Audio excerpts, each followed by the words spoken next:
folks, it's Maxie here and welcome to a new TEW2020 video. You join us here for a kind of pay-per-view, a kind of special event, filled in between now and previously and Full Gear. We have the AEW Halloween Horror Show. Just to say, to give us more events because I have obviously a massive roster, pretty much in the mid-region of 250, which is obviously far too much, but I think honestly about 180 of them are maybe on open contracts, so I can pick and choose them when I please. But looking forward to this one. As I say, quite a good wee bit happens. I firmly believe it does set the wheels in motion for Full Gear. A lot of this one's more storyline driven rather than actually going for the 100 rated show.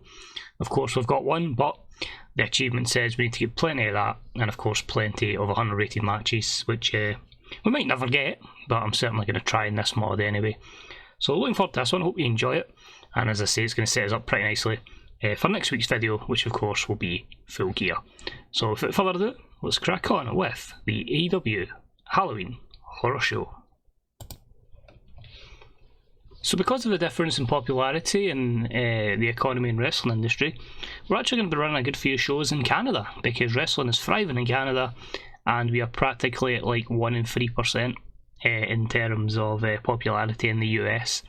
So yeah, the economy is not going well, and neither is the wrestling industry stateside, but up north it certainly is. So Edmonton, Alberta is where we're at. And I opted to basically set up the Women's Championship match for Full Gear, and that is of course Jade Cargill, the champion, versus Kana. Now basically what we've been doing here is, obviously Kana won a number 1 contenders match. I think it was like 4 or 5 women involved. It was a pretty stellar matchup.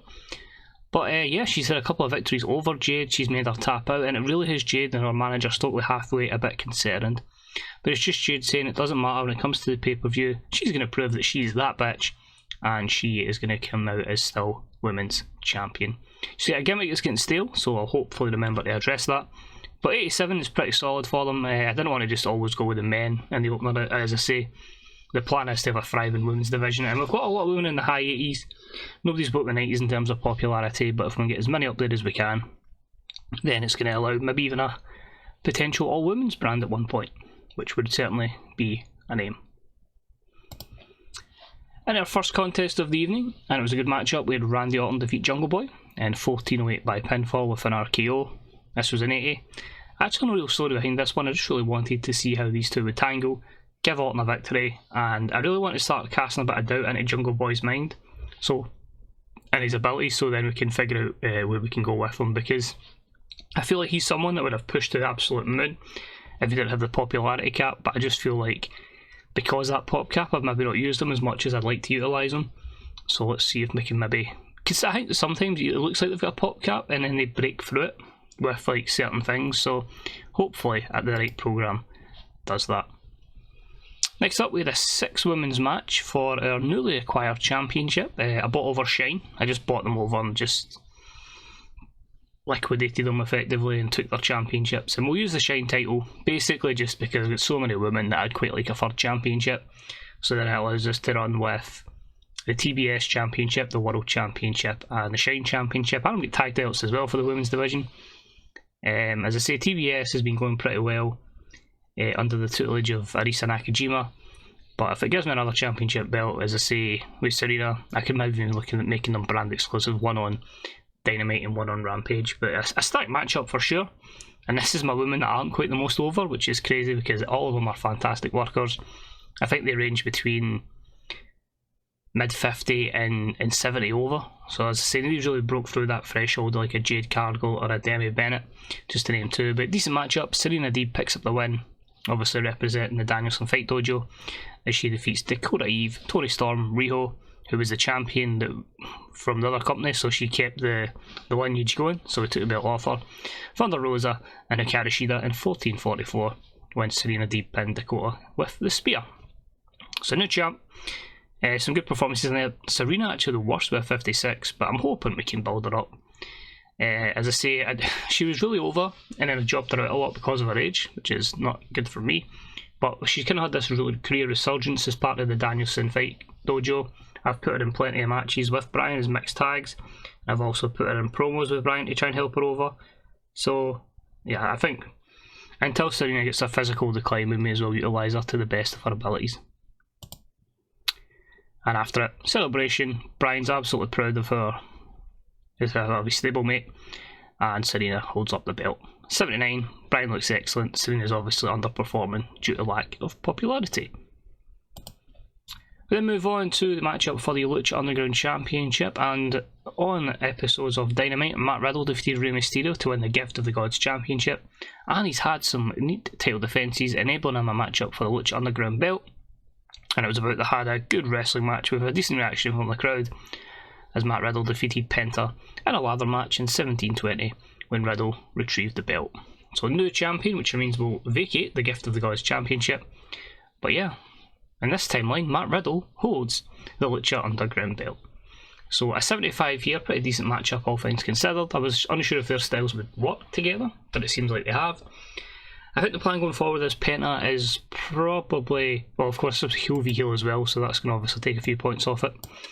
But Penta's obviously got plans in pipeline, and I'll see how that unfolds. That'll probably maybe take place more into 2025. But there's plans ahead for him. I'm just gutted that obviously Rey Fenix had a career-ending injury, because I would have pushed the Lucha Bros to the absolute moon. But here we are. And in hindsight, it's quite interesting that this match took place after. But anyway, good matchup. Pac defeats Swerve Strickland in 13:35 with the Brutalizer and the submission victory, giving him his 7th defence of the AEW TNT title. So just try to make the TNT Championship matches happen as often as possible, and giving Pac a very solid run with the belt. Just felt like it was a good title match. I'd try two guys together, see how it worked out. Pac won 87, Swerve by 72. Unfortunately, the Pac is a gimmick that's also getting stale. It shows how lazy I get with gimmick changes. Both guys with inconsistency, and again, ironically, it was Rey Fenix who was the road agent. But yeah, pretty happy with that. It does its job. Pac, you could put him in the main event, you could put him in upper mid card. Fits so many roles. Moving along, we had a superb matchup between Tyler Black and Andrade El Idolo. In 2004, the winner was Tyler. Just an 81, 82 performance for Tyler, 87 for Andrade. I was hoping I'd do a bit better. Maybe I should have made it less than 20 minutes, but yeah, no negatives. Natalya was the road agent. Could just possibly be a poor matchup. But the reason for this feud coming together, I'm going to address in the next segment, and you'll see why. So basically, we end up after the matchup with plenty of people in the ring, right? So we've got Tyler Black and his partner Becky Quinn. We've got Charlotte accompanying Andrade. So if I go back to my latest episodes of Rampage, we basically had Becky versus Charlotte. Becky picked up the win. It was going to be a beatdown. Andrade was intimidating her. Tyler Black came out. Tyler Black turned babyface to obviously go with his partner. So that led to the 2v2 situation. Then obviously Cody Rhodes get involved, and then Red Velvet get involved. Obviously not a partner, but we're linking them together because I'm trying to push Red Velvet. Chris Jericho comes out and basically says, it's cool, you all want to fight, but remember, I'm the authority figure here, and I'm making big decisions for AEW, and I can confirm that we are going to see a mixed tag team championship created, and that matchup will take place at Full Gear. So get ready for it, because there will be 3 of the teams involved. So 90-rated segment there, and yeah, mixed tag champ. A lot of stuff's happening at Full Gear, which is really getting pushed in 2 weeks of booking, but I'll explain it when I run down the pre-book card that I've got so far. Jericho underwhelming, because obviously we don't have the most over in the world, because we jobbed him out before he retired. Then at the matchup, Miro defeats John Cena in 10:57 by stoppage when John Cena could not continue. A 76, obviously Miro returning quite recently, in game and real life, but in here it was just a case of him getting the win over John. He actually would have been a much better performance, but John did not want to lose, so I had to make him dominate, and he was still unhappy, so I'll throw some money his way. But I want to get Miro over, and that's why I had to make it storytelling as well. Cena can rarely go 10-11 minutes now because of stamina, so it's really important to just get that overness maybe on other people while we still can. This led to some sort of confrontation. Obviously our next match is going to be Kenny versus Punk, but we do have a big plan for these 4 guys. In fact, I'll just reveal it now. We are going to see a fatal 4-way at Full Gear between all 4 of these guys. with the winner challenging the champion for a future matchup. So 4 guys just getting heated before Kenny versus Punk. They'll collide, they'll start kind of pushing and shoving, but security sort it out, and Kenny changes his gimmick to Show Stealer, which initial rate of great, like it rise over time, and it lost his damage popularity more than usual, so we better book him strong. Which is not ideal, because straight off the bat we had an exceptional matchup which saw CM Punk defeat Kenny Omega in 12-24 with a GTS.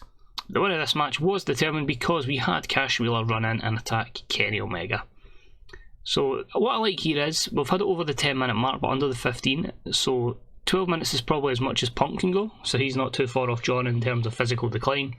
But the fact these 2 guys together were able to create a 92 is great, and that's with Punk off his game as well, so maybe he could have brought a 92-93 rated performance and we could have saw that a bit higher.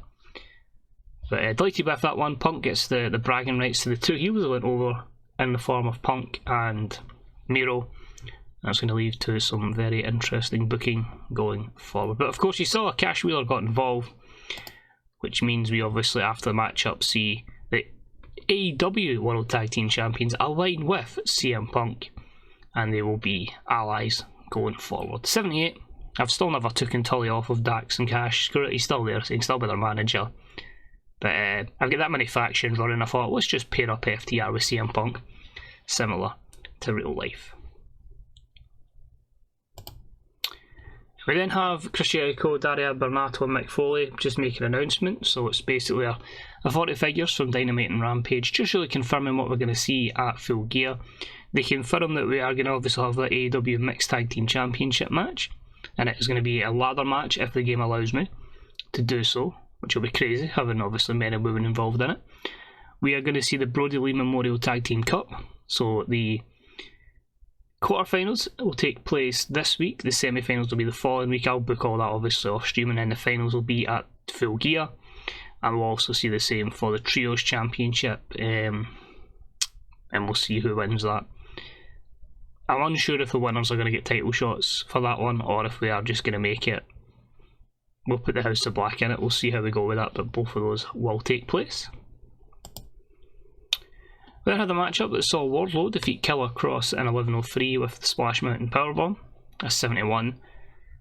I just don't have anything for Killer Cross, I'm probably going to release him. Basically him and Scarlett broke up in the game. Obviously she is still his manager, but I've just never really got behind him in the save, so I think he'll probably get future endeavour at one point. And Wardlow seemed to have been price capped, but if I keep giving him victories, he might break through it, you never know. So he's pop capped. He seems to be psychologically capped as well. I think he's only maybe at 59 or 60, so hopefully we can push that on. And we do have plans for him though, because there's a sinister clown that just basically just talks over Wardlow, just basically says that he seems to be this big intimidating man of a human being, but the reality is you're just probably a lovable teddy bear, just obviously playing off the kind of comedy jokes kind of thing. And then he does the whole going from like laughable, lovable to like dead serious. He's like, I'm going to hurt you and all that kind of thing. So 83, but basically confirming Wardlow versus Wendy the Clown for I've booked him absolutely horribly. I don't think the Wendy the Clown thing's working, but if I'm being perfectly honest, even over years of like EWR, I've just never booked supernatural characters well at all. I don't think I ever booked Undertaker great in any mod, so fair enough. With TEW, like Undertaker stuff was more obviously past his prime, but when I done like previous stuff, like even when he was like 2008, 2009 Taker, still handled him horribly. So 83, we'll see Wendy the Clown Wardlow at Full Gear. And that leads us to our main event for the evening, 6-man tag,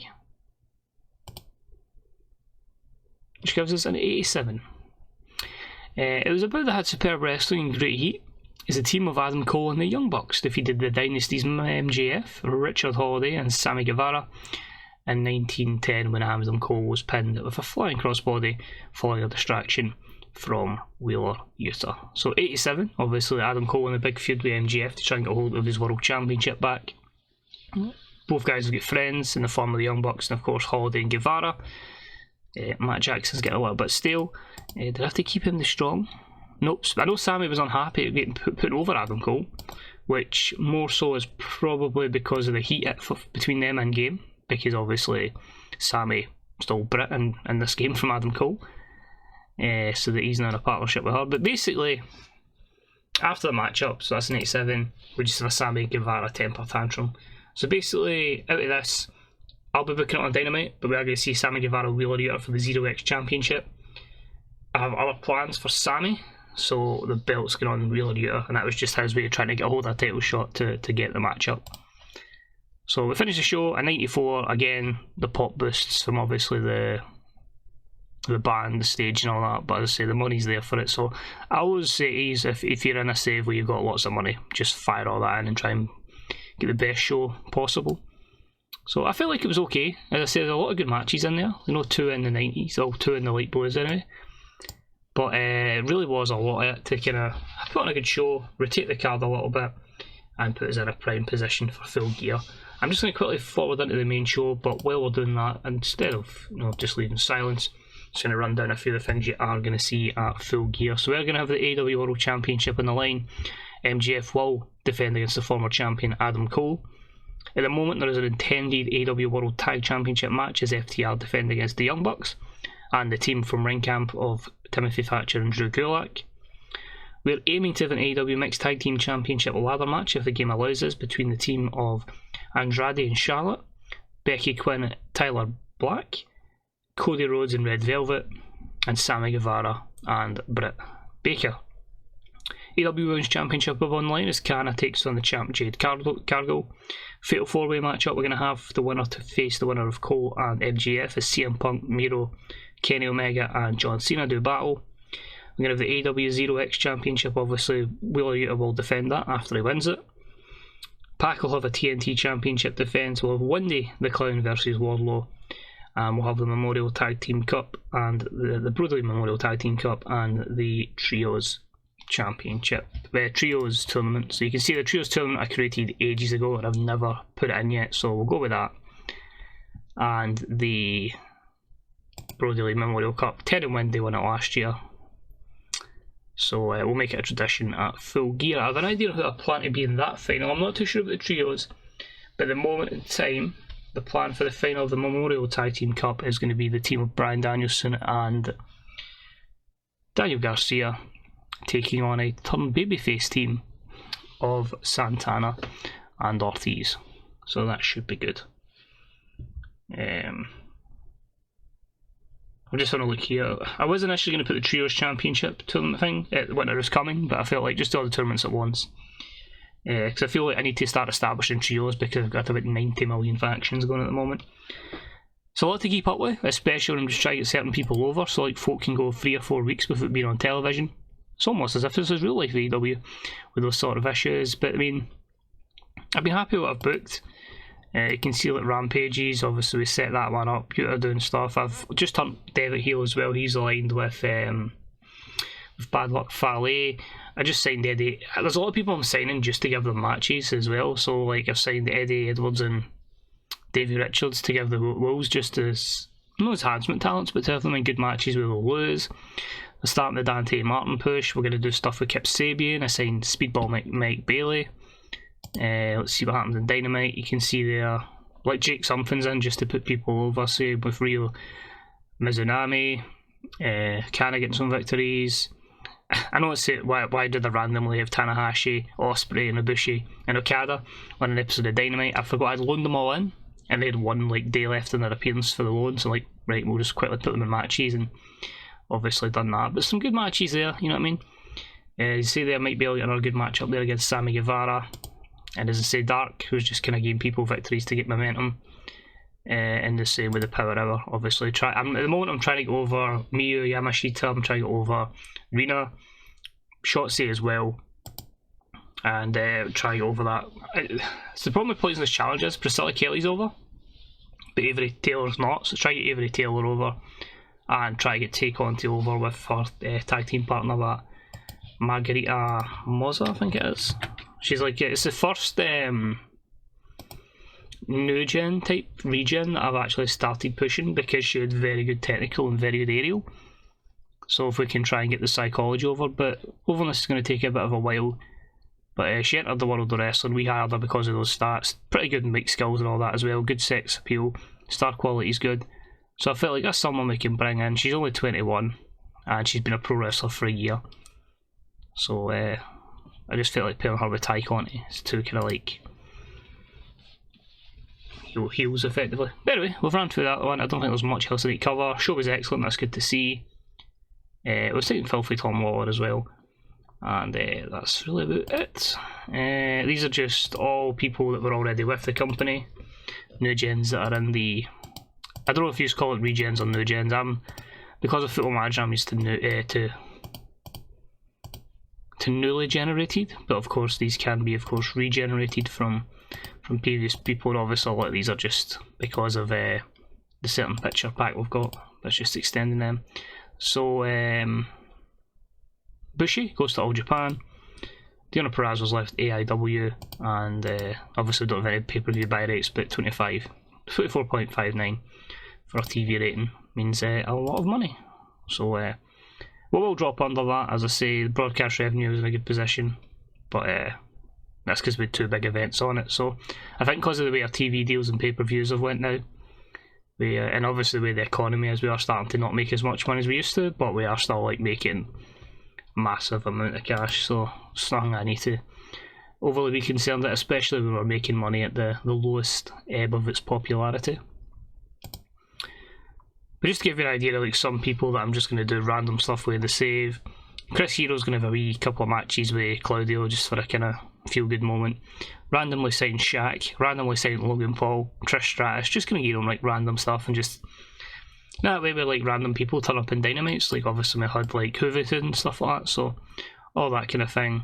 And then you get people like Bobby Roode that says needs a glorious gimmick. He's a what is he? A road agent, so he'll never will debut. Same way Raven as well, like road agent purpose. But there's people that will get wee matchups every so often, the likes of like Raul Mendoza will get him in, sort of debut Chris Bay, and Dan Lambert needs to have an American top team type group. So lots of things going on, and we're now on the road to full gear, so thank you very much for watching. Hope you enjoyed it, and I'll see you next time. Bye bye.